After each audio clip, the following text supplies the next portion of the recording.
Hey guys, welcome back to the channel study portal पर आप सभी लोग का एक बार फिर से स्वागत है। तो हम एमसीआरई के जो प्रीवियस ईयर के क्वेश्चंस है उसको हम डिस्कस कर रहे थे। तो जो हमने पिछला पेपर डिस्कस किया था उसमें हमने इस पेपर के रीजनिंग को हमने डिस्कस किया था पिछली वीडियो में। तो इसके 4 पोर्शन है, आज हम इसके सेकेंड पोर्शन को डिस्कस करेंगे। ये जो पेपर हम डिस्कस कर रहे हैं ये हमारा ऑफिस असिस्टेंट का पेपर है हमारा। ठीक है, ऑफिस असिस्टेंट के लिए जो आया था वो वाला पेपर है यहाँ पर। तो चलिए शुरू करते हैं हम इस वीडियो को और इसमें हम डिस्कस करते हैं अपने सेकंड पोर्शन को, जो कि है हमारा अब जनरल अवेयरनेस। रीजनिंग हमने कंप्लीट कर लिया था 50 क्वेश्चन से, 50 ही जनरल अवेयरनेस के हैं। तो वन बाय वन चलिए इनको देख लेते हैं और देख लेते हैं कि क्या क्या किस तरीके के क्वेश्चंस जो है पूछे गए हैं। तो दोस्तों, जब भी हम जीके पढ़ रहे हैं तो हमारा ये जानना जरूरी है कि हम कौन सा पेपर डिस्कस कर रहे हैं, ताकि हम ये आइडिया लगा पाए कि इसमें से जो ज्यादातर क्वेश्चन है वो कौन कौन से डिस्कस हुए हैं, कितने हमारे जीके के पूछे गए हैं, कितने हमारे करंट अफेयर्स के पूछे गए हैं, उसका आपको आइडिया लग पाए। तो ये जो पेपर हम डिस्कस कर रहे हैं ये है हमारा 2017 का पेपर। तो इसमें आपको जितने भी करंट अफेयर्स मिलेंगे ज्यादातर वो आपको ऑब्वियसली 2017 के मिलेंगे। ठीक है, तो बाकी जो क्वेश्चंस है कुछ आपको जीके के मिलेंगे, पॉलिटी से भी क्वेश्चंस है, तो अलग अलग क्वेश्चंस आपको यहाँ पर देखने को मिलेंगे। तो चलिए पहला question is, who introduce doctrine of lapse. Doctrine of lapse जो है वो किसने इंट्रोड्यूस की। आप बोलेंगे आंसर तो यहाँ पर है ऑब्वियसली, और हम उन्हीं को देखने वाले हैं ऑब्वियसली, लेकिन थोड़ी सी एक्सप्लेनेशन के साथ देखेंगे तो इससे हमें क्वेश्चन भी याद रहेगा, उसका आंसर भी याद रहेगा। और इस तरीके का क्वेश्चन अगर दोबारा पूछा जाता है तो आप उसको जो है बहुत ही अच्छी तरीके से जो है आप यहाँ पर क्या कर पाएंगे, आप बहुत ही अच्छी तरीके से उसको आंसर कर पाएंगे। ठीक है, तो सबसे पहला question is, who introduce doctrine of lapse. Doctrine of lapse किसने इंट्रोड्यूस की थी। तो इसके लिए सबसे पहले आपको क्या पता होना चाहिए कि डॉक्ट्रिन ऑफ लैप्स होती क्या है। डॉक्ट्रिन ऑफ लैप्स जो है वो ईस्ट इंडिया कंपनी द्वारा लाई गई थी, और इसका मतलब ये था कि अगर कोई भी भारतीय जो शासक है, अगर उसकी मृत्यु हो जाती है और उसके मृत्यु होने के पास उसका कोई भी उत्तराधिकारी नहीं है, यानी कि कोई भी जो पुत्र संतान है वो उसकी नहीं है, तो ऐसे में जो भी उसका राज्य है वो लैप्स कर दिया जाएगा और उसका राज्य जो है ऑटोमेटिकली ईस्ट इंडिया कंपनी का हिस्सा बन जाएगा। तो ये थी डॉक्ट्रिन ऑफ लैप्स। कौन लेकर आया था इसको, तो ये डॉक्ट्रिन ऑफ लैप्स जो है वो इंप्लीमेंट की थी लॉर्ड डलहौजी ने, जो आप यहाँ पर देख पा रहे हैं आंसर फर्स्ट ऑप्शन ही इसका करेक्ट है। लॉर्ड डलहौजी ने इसको लेकर आए थे, जो कि गवर्नर जनरल ऑफ इंडिया रहे हैं 1848 से 1856 तक। ठीक है, और इसको किसने ऑफिशियली विड्रॉ किया था ये भी आप याद रखेंगे। तो लॉर्ड जो कैनिंग है उन्होंने इसको विड्रॉ किया था। ठीक है, तो विड्रॉ लॉर्ड कैनिंग ने किया था, लेकर कौन आए थे, लॉर्ड डलहौजी लेकर आए थे। सेकंड क्वेश्चन पर मूव करते हैं। According to which article of the Constitution of India, it is a fundamental duty of every citizen to protect the natural environment। तो हमारे कुछ फंडामेंटल राइट्स होते हैं, कुछ फंडामेंटल ड्यूटी होती है, यानी कि मौलिक अधिकार और मौलिक कर्तव्य। ये मौलिक कर्तव्य से क्वेश्चन पूछा गया है कि जो भारतीय नागरिक है उसको क्या करना चाहिए, अपने नेचुरल एनवायरनमेंट को प्रोटेक्ट करना चाहिए, अपने आसपास का जो भी वातावरण है उसको प्रोटेक्ट करें। तो जो हमारा आर्टिकल 51A है वो हमारे कॉन्स्टिट्यूशन का किस बारे में है, हमारी फंडामेंटल ड्यूटीज के बारे में है, और ये हमारे कॉन्स्टिट्यूशन के चैप्टर नंबर 4 में आता है। आर्टिकल 51A में इसी तरीके से और भी बहुत सारी ड्यूटीज दी गई हैं, जैसे कि आपको अपने संविधान का पालन करना है, संविधान में जो भी चीजें दी गई हैं भारतीय नागरिकों के लिए आपको उसका पालन करना है। आप अपने राष्ट्रीय जो झंडा है या अपने राष्ट्रीय गान है उसका आप हमेशा से सम्मान करेंगे। भारत की संप्रभुता, अखंडता, एकता जो है वो हमेशा से बनाए रखेंगे। इसके अलावा जो है यहाँ पर आप क्या है, बेसिकली भाईचारा हमेशा बना के रखेंगे, वुमेन की रिस्पेक्ट करेंगे, अपने इंडियन कल्चर को जो है वो इंडियन कल्चर हेरिटेज है उसको आप प्रिजर्व करेंगे, अपने एनवायरनमेंट को प्रोटेक्शन करेंगे, तो पब्लिक प्रॉपर्टी को आप प्रोटेक्ट करेंगे, वायलेंस नहीं करेंगे। इस तरीके के अलग अलग फंडामेंटल ड्यूटीज है। तो आपको याद रखना है कि फंडामेंटल ड्यूटीज हमारी किस में है, आर्टिकल 51A में है हमारी। नेक्स्ट क्वेश्चन पर चलते हैं, विच of the following is not a wind musical instrument. कौन सा जो है विंड म्यूजिकल इंस्ट्रूमेंट नहीं है। तो शहनाई भी नहीं है, सैक्सोफोन भी नहीं है, हारमोनियम भी नहीं है, खोल है। खोल जो आपने ढोल देखा होगा उसी तरीके की एक आकृति सी होती है, ये आगे से इस तरीके से थोड़ी ज्यादा लंबी होती है और पीछे से इस तरीके से कुछ होती है, आप गूगल पर जाकर इसकी इमेज देख पाएंगे। तो इसको हम खोल बोलते हैं और ये हमारी विंड म्यूजिकल इंस्ट्रूमेंट है। ठीक है, नेक्स्ट क्वेश्चन पर चलते हैं। Three of the following women champions won silver medal in different categories in Asian Wrestling Championship 2017। मैंने आपको बताया कि 2017 का पेपर है, तो करंट अफेयर कहाँ से मिलेंगी, 2017 से मिलेंगी। अब हम किसकी तैयारी कर रहे हैं, जो अभी हमारा एमसीआरई का 2025 में आएगा, तो आपको 2024 की करंट अफेयर देखने को वो देखनी है आपको, क्योंकि अभी फरवरी में पेपर है। तो 2024 में जैसे अभी ओलंपिक्स हुए उसके बारे में आपको पता होना चाहिए, है ना। तो स्पोर्ट्स गेम के बारे में है, तो स्पोर्ट्स जो भी हुए हैं उसके बारे में आपको पता होना चाहिए, वो क्वेश्चंस आपको आने चाहिए। तो यहाँ पर बात करते हैं, इसमें दिया गया है कि जो एशियन रेसलिंग चैंपियनशिप 2017 की हुई, उसमें से विमेन चैंपियनशिप ने ना जो सिल्वर मेडल जीते थे अलग अलग कैटेगरी में, इसमें से आपको बताना है find odd one the out, कौन है जिसने सिल्वर मेडल नहीं जीता। तो जो सबसे पहले हम बात करते हैं कि जब हमारी एशियन रेसलिंग चैंपियनशिप 2017 की हुई, उसमें भारत को एक गोल्ड मेडल मिला था, 5 सिल्वर मेडल मिले थे और 4 ब्रोंज मेडल मिले थे। गोल्ड मिला था बजरंग सिंह पुनिया को। और अगर हम बात करें फीमेल में, हम बात करें सिल्वर मेडल की, तो साक्षी मलिक को सिल्वर मेडल मिला था 60 किलोग्राम कैटेगरी में, दिव्या ककरन को जो है 69 किलोग्राम कैटेगरी में सिल्वर मेडल मिला था, विनेश फोगाट को मिला था 55 किलोग्राम कैटेगरी में सिल्वर मेडल, और सरिता को मिला था 58 किलोग्राम कैटेगरी में सिल्वर मेडल। इसके अलावा ब्रोंज दो थे, वो दो मिले थे रितु फोगाट को 48 किलो कैटेगरी में और ज्योति को 75 किलोग्राम कैटेगरी में। तो रितु जो फोगाट है उनको मिला था यहाँ पर ब्रोंज मेडल, तो ओड वन आउट ये है क्योंकि बाकी सबको क्या मिला था, सिल्वर मेडल दिया गया था। सो सेकंड ऑप्शन हमारा यहाँ पर करेक्ट है। नेक्स्ट क्वेश्चन है हमारा, to which tiger reserve is the mascot named Bhoor Singh the barasingha related. भूर सिंह जो कि एक बारासिंगा है, वो किससे रिलेटेड है, कहाँ पर है ये बेसिकली, तो ये हमारा है कान्हा टाइगर रिजर्व में, और ये कान्हा टाइगर रिजर्व हमारा है मध्य प्रदेश में। तो भूर सिंह जो बारासिंगा है ये मैस्कट है कान्हा टाइगर रिजर्व का, ये फर्स्ट मैस्कट है किसी भी टाइगर रिजर्व इन इंडिया का। और जो भूर सिंह है, यहाँ पर भूर का मतलब क्या होता है, जो है टाउनी या फिर गोल्डन जो होता है वो होता है, और सिंह का मतलब होता है एंटलर्स। तो जो यहाँ पे ये जो भूर सिंह का जो प्रोजेक्ट है वो यहाँ पर इस कान्हा टाइगर रिजर्व में है, और ये जो है बेसिकली बारासिंगा ये मध्य प्रदेश का नेशनल जो है ये मेन जो इनका एनिमल भी है। ठीक है, तो नेक्स्ट क्वेश्चन पर चलते हैं। What is Udan scheme launched by Prime Minister of India in April 2017? Again 2017 से क्वेश्चन आ गया, तो आप याद रख के चलना कि कितने करंट अफेयर से आपके पास क्वेश्चन आ रहे हैं, ताकि आपको एक आइडिया लग जाए कि मुझे करंट अफेयर पर ज्यादा फोकस करना है या जीके पर फोकस करना है, क्योंकि टाइम अभी हमारे पास वैसे भी कम है।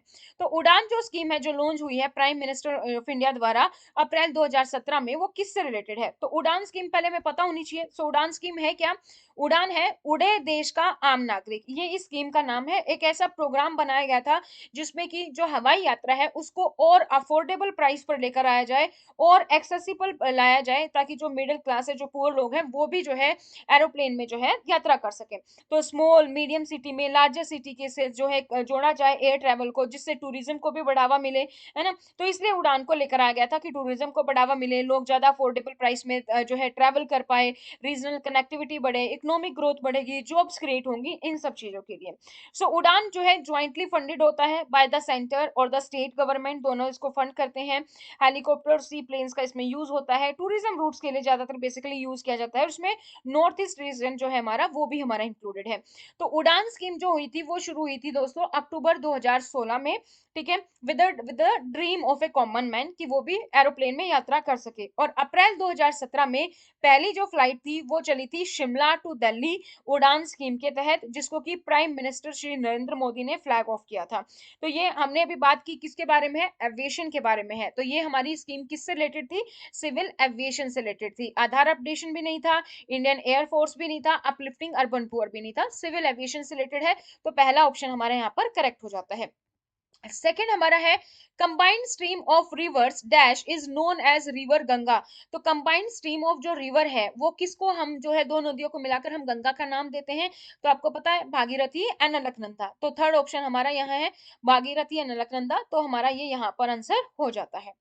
नेक्स्ट हमारा है which of the following is note, note पूछा गया है रिलेटेड टू इवेपोरेशन प्रोसेस। तो इवेपोरेशन प्रोसेस से हमारा कौन सा रिलेटेड नहीं है। तो इवेपोरेशन प्रोसेस बेसिकली क्या होता है, जो वाटर है जब हमारा जो लिक्विड में बदलता है उसे गैस में बदलता है, वेपर स्टेट में जाता है, जहां पर हमारा वाटर जो है इवेपोरेट हो रहा है, वो हमारा, जैसे कि मान लीजिए आप कपड़े सुखा रहे हैं तो पानी उठ जाता है, तो वो इवेपोरेशन का प्रोसेस है। चाय आप गर्म रखते हैं वो ठंडी हो जाती है क्योंकि वो भाप उठ जाती है, इवेपोरेट हो जाता है। इसी तरीके से हमारे शरीर पर पसीना आता है वो कूल डाउन होता है तो भी इवेपोरेट हो जाता है। आप फर्श पर पोछा लगाते हैं सूख जाता है जल्दी, इवेपोरेशन है। आप बाल गीले करके फिर धीरे धीरे सूख जाते हैं आपके बाल, जब आप नहा के निकलते बाल गीले होते हैं, इवेपोरेशन है। तो इसमें से आपको बताना है कि कौन सा नहीं है। तो फर्स्ट ऑप्शन है एक गैस टर्निंग इनटू लिक्विड, अगर गैस जो है लिक्विड में टर्न हो तो नहीं, जो लिक्विड गैस में टर्न होती है वो वेपोरेशन होता है। तो ये पहला ऑप्शन ही हमारा गलत हो जाता है। नोट पूछा गया तो ऑब्वियसली ये हमारा करेक्ट हो जाएगा कि ये हमारा इवेपोरेशन प्रोसेस नहीं है। Water stored in an earthen pot, अगर आप किसी भी मिट्टी के बर्तन में पानी रखो तो आपको दिखाई देगा थोड़ी थोड़ी देर बाद आप धूप में रख दो पानी इवेपोरेट हो जाता है। हॉट टी, अभी हमने पढ़ा कि हॉट टी जब आपकी ठंडी हो जाती है वेपोरेट हो जाती है। इसी तरीके से जब आपको पसीना आता है तब आप कूल डाउन फील करते हो, इवेपोरेट हो जाता है। सो पहला ऑप्शन यहाँ पर आपका करेक्ट है। नेक्स्ट क्वेश्चन है who was appointed as the goodwill ambassador for hepatitis in Southeast Asia region by the World Health Organization in May 2017। मई 2017 में जो हमारा WHO है, वर्ल्ड हेल्थ ऑर्गेनाइजेशन, उन्होंने किसको गुडविल एम्बेसडर बनाया था हेपेटाइटिस के लिए साउथ ईस्ट एशिया रीजन में? तो वो बनाया गया था दोस्तों अमिताभ बच्चन जी को। थर्ड ऑप्शन हमारा यहाँ पर करेक्ट है। अमिताभ बच्चन जी को बनाया गया था goodwill ambassador for hepatitis south east region में।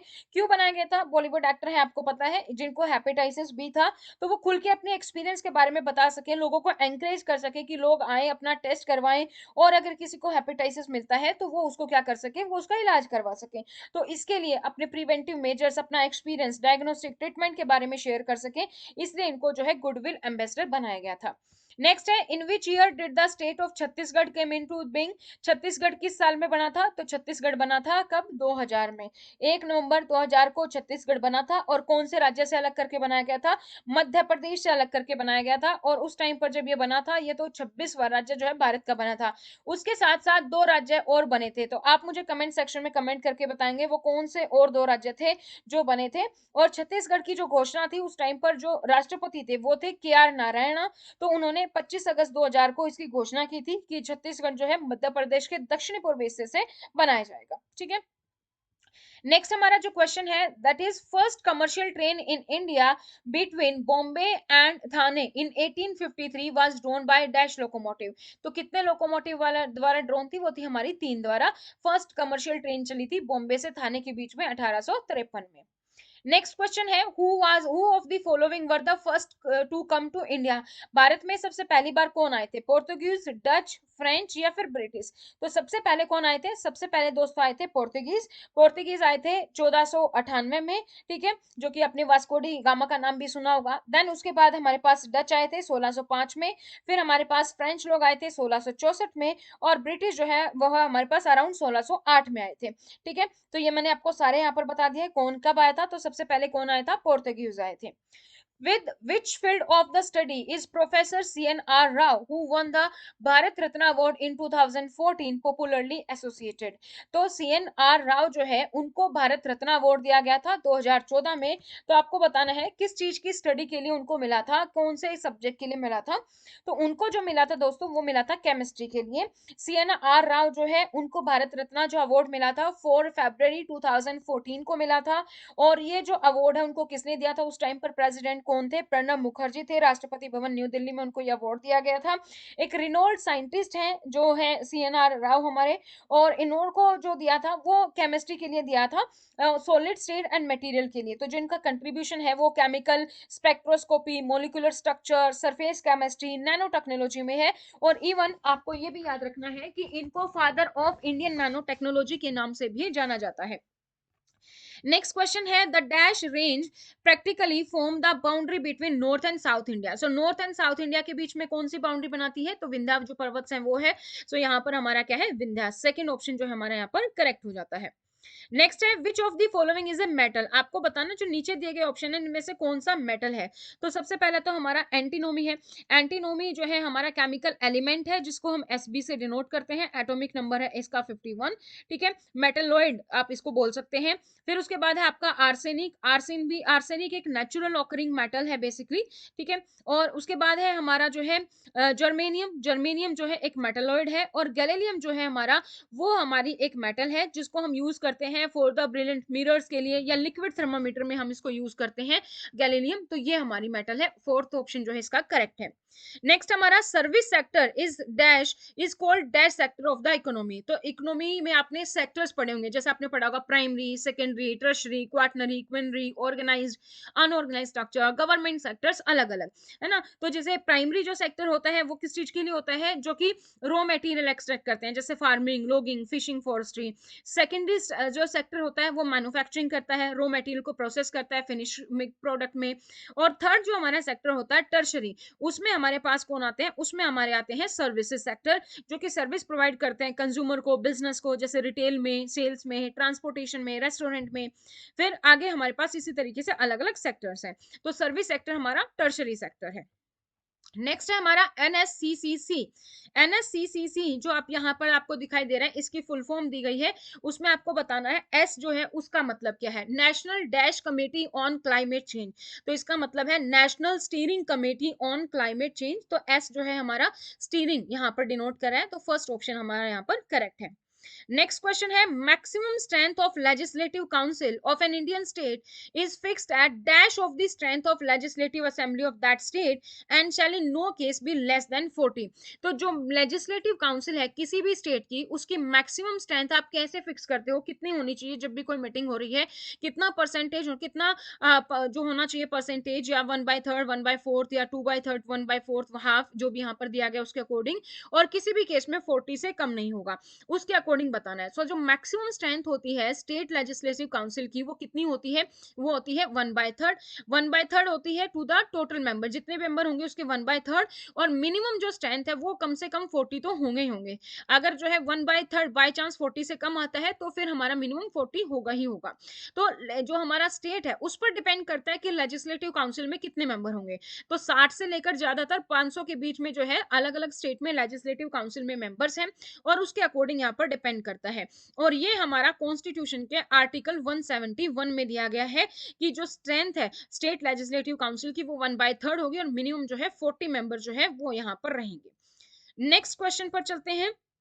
Next question is leak secret investment document known as Panama paper belongs to. जो लीक सीक्रेट इन्वेस्टमेंट डॉक्यूमेंट जो लीक हुए थे पनामा पेपर्स के नाम से, जिनको आप जानते हो, उससे कौन बिलोंग करता है, तो उससे हमारा बिलोंग करता है मोसैक फोंसेका एंड कंपनी। तो पनामा पेपर जो है कम से कम 11.5 मिलियन फाइल्स जो है वो लीक हुई थी, और इसी फर्म से हुई थी, मोसैक फोंसेका एंड कंपनी से, जो कि एक पनामेनियन लॉ फर्म थी। और अभी की अगर हम बात करें इसको, तो ये ऑलरेडी हमारी मार्च 2018 में शट डाउन भी हो चुकी है, क्योंकि रेपुटेशन डैमेज हो गया था। ऑब्वियसली आपके वहां से इतने सारे इन्वेस्टमेंट पेपर जो है वो लीक हो गए हैं, और इस इन्वेस्टमेंट पेपर में सभी जैसे सेलिब्रिटी हैं, जो बहुत ज्यादा रिच पीपल हैं, पॉलिटिशियन हैं, उनकी एक्टिविटीज के बारे में इनमें दिया गया था।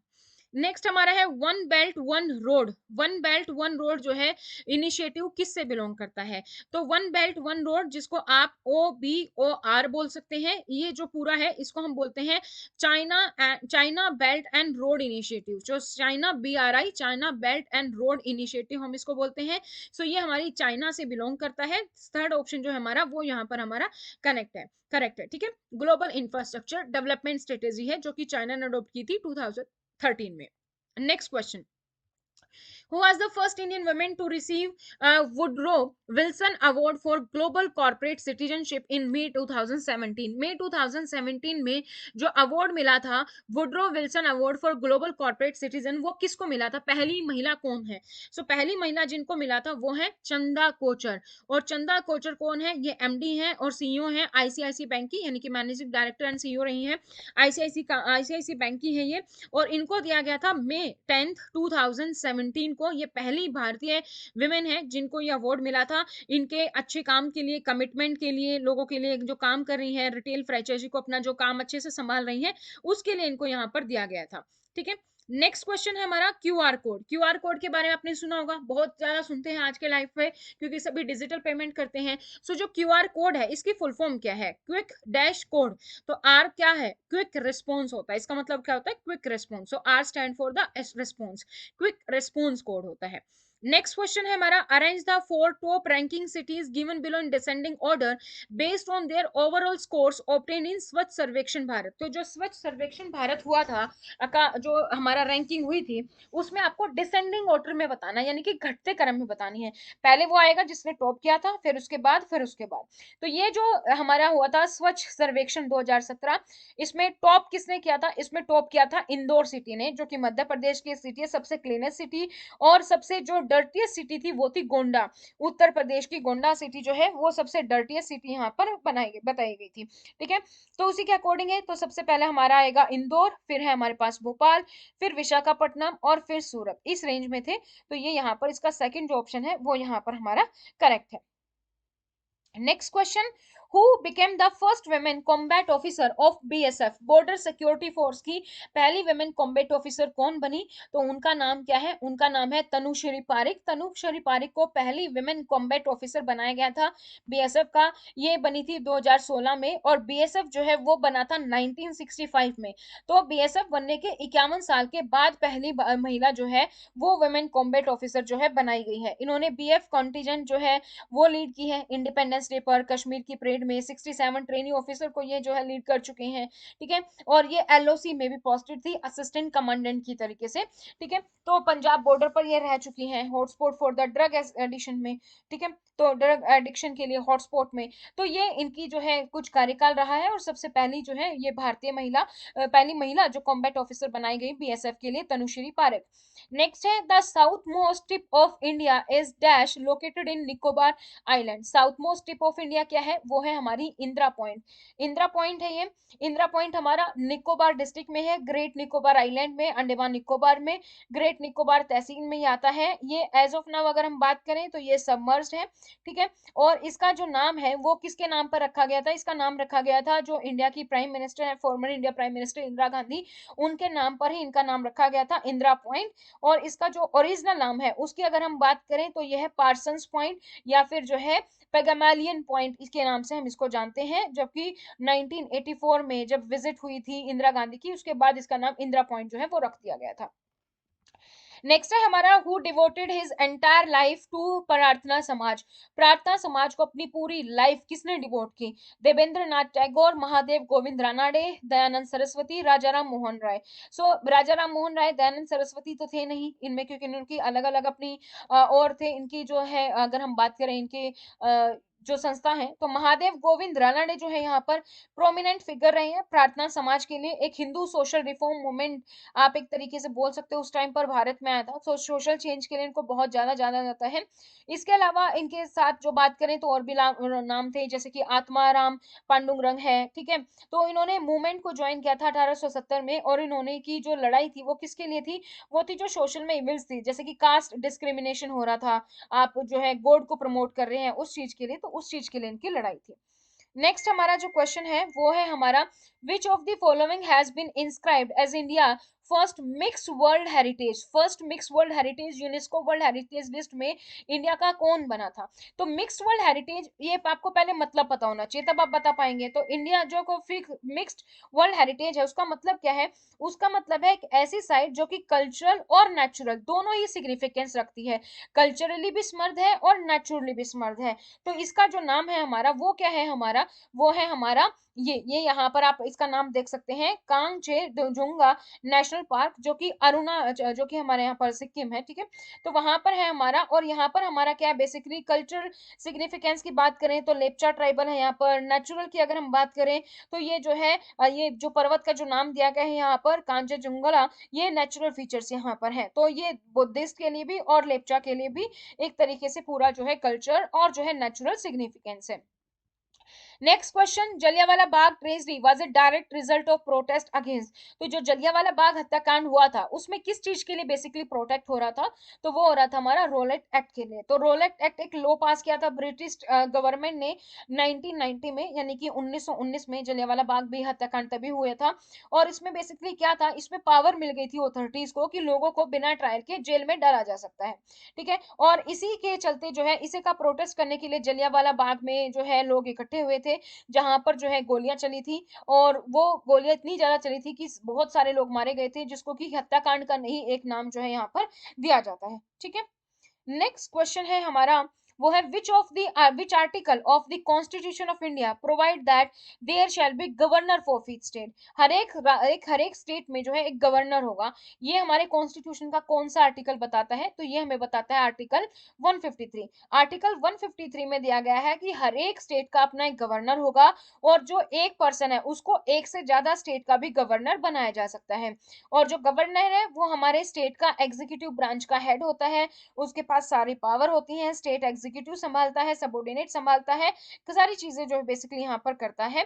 ठीक है। और जो है 7th कॉन्स्टिट्यूशन अमेंडमेंट एक्ट आया था 1956 में, जिसमें कि ये बोला गया था कि एक ही जो पर्सन है उसको जो है मल्टीपल स्टेट्स का गवर्नर बनाया जा सकता है। ठीक है। Next question, question number 30. In order to ensure transparency in electoral funding, it was proposed to introduce dash bonds in the financial bill 2017. तो जो इलेक्ट्रोल फंडिंग है उसमें ट्रांसपेरेंसी आए, इसके लिए एक बॉन्ड आया था फाइनेंस बिल 2017 में। वो क्या था? वो था हमारा इलेक्ट्रोल बॉन्ड। और इलेक्ट्रोल बॉन्ड जो है 2017 में आया था, फाइनेंस एक्ट के थ्रू आया था। इसमें क्या है कि जो भी कंपनी है, जो भी ऑर्गेनाइजेशन, जो भी सरकार को फंड देगी, किसी भी तरीके से चंदा दे रही है, तो वो इलेक्ट्रल बॉन्ड की फॉर्मेट में देगी। उससे पहले क्या था कि सीधा कंपनी दे सकती थी, लेकिन उसकी ऑर्गेनाइजेशन का कुछ परसेंटेज होता है, जैसे पहले 7.5% था, उसके अकॉर्डिंग यहाँ पर दिया जा सकता था। ठीक है। नेक्स्ट है हमारा मरुस्थली इज एन इंडियन। मरुस्थली क्या है? भारत का डेजर्ट है, माउंटेन है, रिवर है, फॉरेस्ट है। तो मरुस्थली एक संस्कृत वर्ड है जिसका नाम क्या है? Land of the dead. ये हमारा एक डेजर्ट है। ठीक है। ये मरुस्थल है, यहाँ पर आप ग्रेट इंडियन डेजर्ट है। ठीक है। जो कि यहाँ पर हमारा कहाँ पर है? राजस्थान में, वेस्टर्न राजस्थान में ये हमारा पड़ता है। Next is which of the following is not relevant to the periods covering the study of ancient India. Ancient India की अगर हम बात करें, कौन सा पीरियड है जो उसको कवर नहीं करता? तो एंशिएंट इंडिया की जब हम बात करते हैं, अगर हम एज की बात करें जैसे इसमें दिया गया, तो सबसे पहले था पैलियोलिथिक, फिर मिजोलिथिक, नियोलिथिक, चेकोलिथिक, फिर आयरन एज आया। तो कौन सा नहीं है यहाँ पर? मोनोलिथिक जो है वो नहीं है। तो सेकेंड ऑप्शन यहाँ पर हमारा करेक्ट हो जाता है।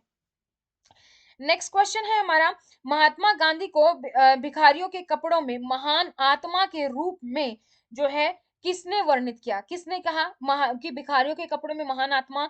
ये किसने कहा? ये कहा था रविंद्रनाथ टैगोर जी ने महात्मा गांधी को। तो ऑप्शन ए यहाँ पर हमारा करेक्ट है।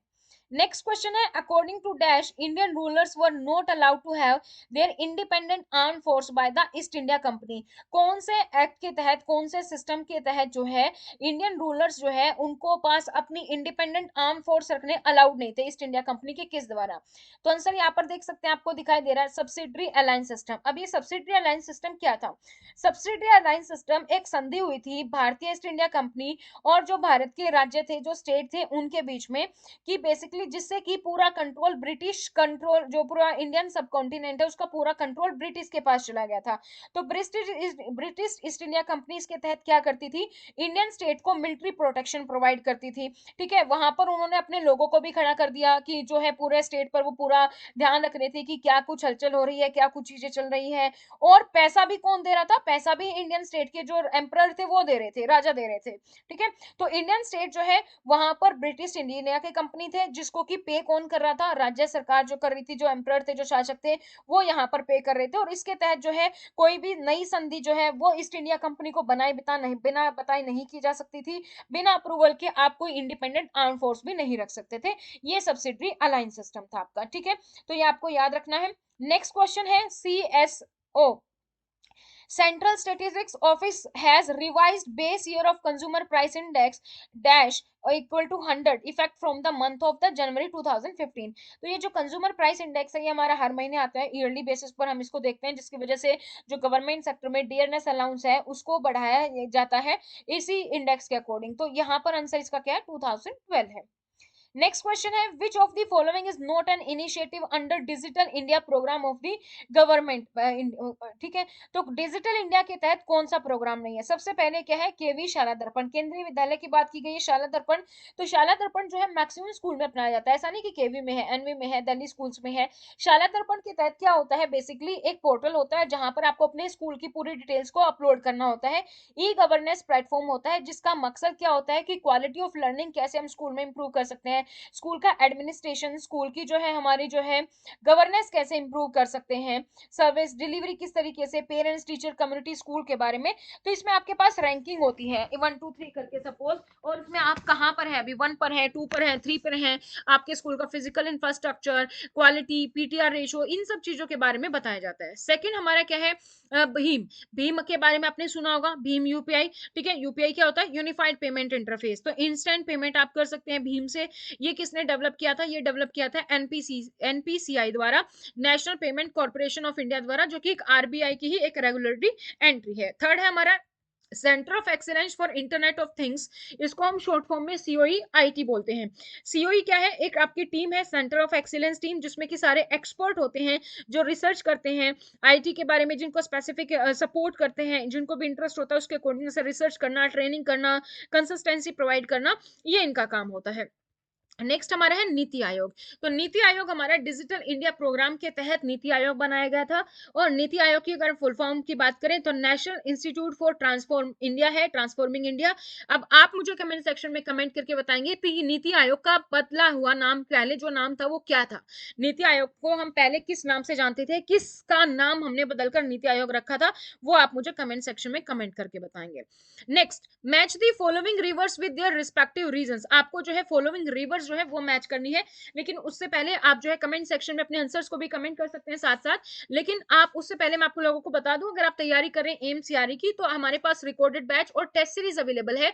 उसके लिए आप हमारी ऐप डाउनलोड कर सकते हैं, स्टडी पोर्टल एकेडमी, जिसका लिंक आपको नीचे डिस्क्रिप्शन बॉक्स में मिल जाएगा। वहां पर आपको सारी डिटेल्स मिल जाएंगी और वहां से आप अपनी तैयारी जो है वो स्टार्ट कर सकते हैं। तो यहाँ पर सिंपल सा है, इंडस की अगर हम बात करें वो तो नियर लेक मानसरोवर है, भागीरथी की अगर हम बात करें तो वो हमारी गंगोत्री, यमुना की अगर हम बात करें तो उसका ओरिजिन हमारा कहाँ से होता है, हमारा बंदरपूंछ पीक से, या गोदावरी की बात करें तो हमारी कहाँ से है, त्र्यंबकेश्वर से। तो ये हमारा जो ऑप्शन है वो हमारा फोर्थ ऑप्शन यहाँ पर हमारा करेक्ट है। नेक्स्ट क्वेश्चन है, centre for culture resource and training, CCRT जो है इसका हेडक्वार्टर कहाँ है, तो इसका हेडक्वार्टर है दोस्तों न्यू दिल्ली में। तो सीधा सा आंसर है फर्स्ट ऑप्शन यहाँ पर करेक्ट है। नेक्स्ट है, from where did ISRO PSLV C-37 successfully launch 104, 104 satellite जो है सिंगल फ्लाइट में लॉन्च किए गए थे फरवरी 2017 में। तो आपको पता होना चाहिए जो ज्यादातर हमारे होते हैं वो कहाँ से होते हैं, वो होते हैं हमारे Sriharikota, Satish Dhawan space research centre से होते हैं, श्रीहरिकोटा से। तो सेकंड ऑप्शन हमारा यहाँ पर करेक्ट है। नेक्स्ट है हमारा, which of the following is not the capital city of African country, capital city कौन सी नहीं है। सबसे पहले अगर हम यहाँ पर बात करें तो सबसे पहले यहाँ पर क्या है हमारा, एडिस अबाबा है। एडिस अबाबा हमारा कहाँ का है, किसकी कंट्री है, फटाफट से आप मुझे कमेंट सेक्शन में कमेंट करके बता सकते हैं। एडिस अबाबा जो है हमारी वो कहाँ की कंट्री है, वो कहाँ की है, तो ये कैपिटल सिटी है किसकी, लार्जेस्ट सिटी ऑफ इथोपिया की है। ठीक है, उसके इथियोपिया। नेक्स्ट है हमारा जो है कायरो, कायरो जो है वो किसकी है, कैपिटल सिटी ऑफ इजिप्ट है। लेगोस की बात करें तो ये हमारी एक अफ्रीकन फाइनेंशियल सेंटर है। ठीक है, और रबात की बात करें तो ये कैपिटल है मोरक्को की। तो हमारा जो सी ऑप्शन है वो यहाँ पर करेक्ट है, ये कैपिटल सिटी नहीं है। नेक्स्ट है, as of May 2017 mobile messaging service WhatsApp was own by, WhatsApp किसने ओन किया था, अभी सबको पता है, ये वाली न्यूज है तो सबको पता रहती है ना। तो उस टाइम मैं उम्मीद करती हूँ कि जिसने भी ये पेपर दिया होगा सारे सबने आंसर जो है करेक्ट ही किया होगा। तो किसने किया है, अभी किसके पास है व्हाट्सएप, फेसबुक के पास है। फेसबुक का नाम बदला जा चुका है, तो आप मुझे बताएंगे कि फेसबुक का जो नया नाम है वो क्या है, ये आप मुझे कमेंट सेक्शन में कमेंट करके बताएंगे। और आई एम श्योर कि सभी बच्चों को याद होगा, तो जितने भी व्यूज होनी चाहिए उतने मेरे पास कमेंट होने चाहिए कि फेसबुक का नया नाम जो है वो क्या है। नेक्स्ट है, dash is an optical disc format that can store largest amount of data, आपको वो बताना है जिसमें कि हम सबसे ज्यादा डाटा सेव कर सकते हैं। हमारे पास होती है हार्ड डिस्क ड्राइव, जैसे आप मोबाइल भी लेने जाते हैं उसमें मेमोरी होती है ना, तो कितने जीबी का आपको चाहिए, उसी तरीके से लैपटॉप लेने जाते हैं कितना आपको चाहिए, 256, 512, 1 TB, 2 TB, इस तरीके से। तो हार्ड डिस्क ड्राइव तो जितने की होगी उसी के अकॉर्डिंग आप सेव कर सकते हैं, जैसे 1 TB तक भी आप ले सकते हैं, ज्यादा ले सकते हैं। सॉलिड स्टेट SSD, ये हार्ड डिस्क से थोड़ी सी जो है हल्की होती है, SSD शॉर्ट फॉर्म में, जैसे पेन ड्राइव होता है कुछ इस तरीके की होती है। इसको भी आप अलग से भी जो है अपने सिस्टम के साथ अटैच कर सकते हैं, इसमें भी डाटा सेव कर सकते हैं। यूएसबी, जैसे आप पेन ड्राइव वगैरह लगाते हैं तो वो यूएसबी पोर्ट होता है, वहां से आप जो है सेव कर सकते हैं। और ब्लू रे, तो ब्लू रे जो है वो सबसे ज्यादा आपका डाटा स्टोर कर सकती है। ऑप्टिकल डिस्क फॉर्मेट होती है, सीडी डीवीडी जो पहले होती थी उसी तरीके से ये दिखती है, और एक सिंगल ब्लू रे में आप 256 GB तक डाटा जो है आप सेव कर सकते हैं। तो सबसे ज्यादा डाटा किसमें सेव होगा, वो होगा ब्लू रे में। तो ये ऑप्शन आपका यहाँ पर करेक्ट है। Next question, which of the following countries is not the part of group of G7? G7 का कौन सा पार्ट नहीं है? तो G7 में हमारी कौन सी कंट्री है? कनाडा है, फ्रांस है, जर्मनी है, इटली है, जापान है, यूके है, यूनाइटेड किंगडम और यूएस है, United state. India is not the part of G7, तो फर्स्ट ऑप्शन हमारा यहाँ पर करेक्ट है। Next question, which among the following is not a film award? आपको बताना है कि नीचे दिए गए ऑप्शन में से फिल्म अवार्ड कौन सा नहीं है। तो ऑस्कर हमारा फिल्म अवार्ड है, बाफ्टा फिल्म अवार्ड है, गोल्डन ग्लोबल है, ग्रैमी नहीं है। तो ग्रैमी जो है वो एक अवार्ड है जो कि बेसिकली जो ग्रैमीज को दिया जाता है, बेसिकली रिकॉर्डिंग अकेडमीज को प्रेजेंट करती है यूएसए की। और ये किस अचीवमेंट में दिया जाता है? ये म्यूजिक इंडस्ट्री में दिया जाता है। तो म्यूजिक इंडस्ट्री में जो आउटस्टैंडिंग अचीवमेंट होती है उनको ग्रैमी अवार्ड दिया जाता है। नेक्स्ट है हमारा, out of the constitution recognise modern India languages which is the oldest? जो हमारी मॉडर्न इंडिया लैंग्वेजेस में सबसे पुरानी कौन सी है? सबको पता होगा, Tamil is the oldest. So third option हमारा करेक्ट है। नेक्स्ट है, which of the following statement is correct? आपको बताना है कौन सा स्टेटमेंट करेक्ट है। Credit card is not a banking facility, ठीक है, क्रेडिट कार्ड हमारी बैंकिंग फैसिलिटी नहीं है ये। तो क्रेडिट कार्ड हमारी एक बैंकिंग फैसिलिटी है, बैंक आपको प्रोवाइड करता है क्रेडिट कार्ड, ठीक है। तो ये तो हमारी यहाँ पर करेक्ट है, नोट दिया गया है, तो ऑब्वियसली स्टेटमेंट हमारी जो है यहाँ पर कि नोट ए बैंकिंग फैसिलिटी, तो बैंकिंग फैसिलिटी है हमारी, तो ये स्टेटमेंट हमारी करेक्ट रॉन्ग हो जाती है क्योंकि नोट दिया गया है, करेक्ट पूछा गया यहाँ पे। सेकंड है, credit card is a loan facility. तो हाँ, क्रेडिट कार्ड एक लोन फैसिलिटी की तरह काम करता है क्योंकि आप उसमें पहले आप खर्च कर लेते हो, उसके बाद आपको जो है 30 से 50 दिन का समय मिलता है, आप अपनी पेमेंट कर सकते हो। तो काइंड ऑफ ए लोन की तरह ही आपका ये काम करता है। Credit card is a thrift facility. Thrift facility क्या होती है? जो आपको पैसा लेन देन में हेल्प करती है। थ्रिफ्ट फैसिलिटी का मतलब होता है जो आपको पैसा देती है या पैसा उधार लेती है, जिससे आप जो है अपने सेविंग बैंक या इस तरीके की जो है सर्विसेज आप कर सकते हो हायर इंटरेस्ट रेट पे। Credit card is not a loan facility. तो क्रेडिट कार्ड लोन फैसिलिटी ये ऑटोमेटिकली गलत है, तो हमारा सेकंड स्टेटमेंट यहाँ पर करेक्ट आंसर हो जाता है। Next question, the border Gavaskar trophy is a dash cricket series played between Indian and Australia. तो कौन सी सीरीज थी? टेस्ट सीरीज थी, टेस्ट क्रिकेट सीरीज थी। फोर्थ ऑप्शन आपका यहाँ पर करेक्ट है। नेक्स्ट क्वेश्चन है हमारे पास, in July 2016, 8 Humboldt penguin were brought to the zoo at Mumbai, ठीक है, बाइकुला मुंबई में लाए गए थे। कहां से लाए गए थे? तो ये लाए गए थे सियोल से। थर्ड ऑप्शन यहाँ पर करेक्ट है। नेक्स्ट हमारा, when was the Hindi version of song Jana Gana Mana adopted by constitution assembly as a national anthem of India? तो हिंदी जो वर्जन सॉन्ग है जन गण मन का, वो कब अडॉप्ट किया गया था? नेशनल एंथम जो है हमारा, उसको कॉन्स्टिट्यूशन असेंबली द्वारा 24 जनवरी 1950 को। Next question, which of the following became the second state to declare open defecation free in October 2016? तो ओपन डिफेक्सेशन फ्री का मतलब क्या है? जहां पर कोई भी ओपन डिफेक्सेशन नहीं है, यानी कि जहां पर कोई भी खुले में शौच नहीं जाता है, सबके घर पर अपनी सेफ सैनिटेशन जो है सिस्टम है। तो सबसे पहला जो स्टेट था वो तो था दोस्तों सिक्किम। यहाँ पर क्या पूछा गया? यहाँ पर सेकंड स्टेट पूछा गया है। तो जो सेकंड स्टेट है वो है हमारा हिमाचल प्रदेश। तो सिक्किम फर्स्ट स्टेट है जो कि 27 मई 2016 को बना था। फिर 2 अक्टूबर को जो है हमारा जो है सॉरी अक्टूबर 2016 को फिर हमारा हिमाचल प्रदेश बना था। इसके बाद जो है हमारे पास जो है केरला, केरला बना हमारा। फिर जो है इसके अलावा कर्नाटका, गोवा, लद्दाख, पुदुचेरी, तमिलनाडु, तेलंगाना, त्रिपुरा, उत्तर प्रदेश, ये कुछ ऐसे स्टेट हैं जहां पर हमारे पास ओपन डिफेक्सेशन फ्री तो नहीं है अभी, प्लस है, यानी कि वहां पर सारी फैसिलिटीज तो अवेलेबल है स्वच्छ भारत अभियान के तहत, लेकिन लोग अभी भी पूरी तरीके से उसका यूज नहीं कर रहे हैं, अभी भी डिफेक्सेशन है। तो वो इसलिए वो ओडीएफ फ्री नहीं है, उसको हम ओडीएफ प्लस बोलते हैं। तो ये तो था दोस्तों हमारा जनरल अवेयरनेस का पोर्शन जो हमने यहाँ पर अपना कंप्लीट कर लिया है। नेक्स्ट पोर्शन है क्वांट का, जो कि हम अगली क्लास में पूरी करेंगे। ये सीरीज आपको कैसी लग रही है आप कमेंट सेक्शन में कमेंट कर सकते हैं। और अगर आप जो है कोर्स परचेज करना चाहते हैं, अपनी तैयारी करना चाहते हैं फटाफट से, तो आप रिकॉर्डेड कोर्स परचेज कर सकते हैं। उनमें वीडियोस हैं जिसको आप 2-3 बार देखेंगे तो आपको बहुत ही अच्छे से आपके टॉपिक्स क्लियर हो जाएंगे। उसके लिए आप जो है स्टडी पोर्टल एकेडमी ऐप जो है वो डाउनलोड कर सकते हैं, नीचे डिस्क्रिप्शन बॉक्स में लिंक है, या फिर आप हमें डायरेक्टली कॉल कर सकते हैं हमारे हेल्पलाइन नंबर 8447410108 पर। आज की इस वीडियो में इतना ही, फिर मिलते हैं नई जानकारी के साथ, तब तक धन्यवाद and all the very best for your exams.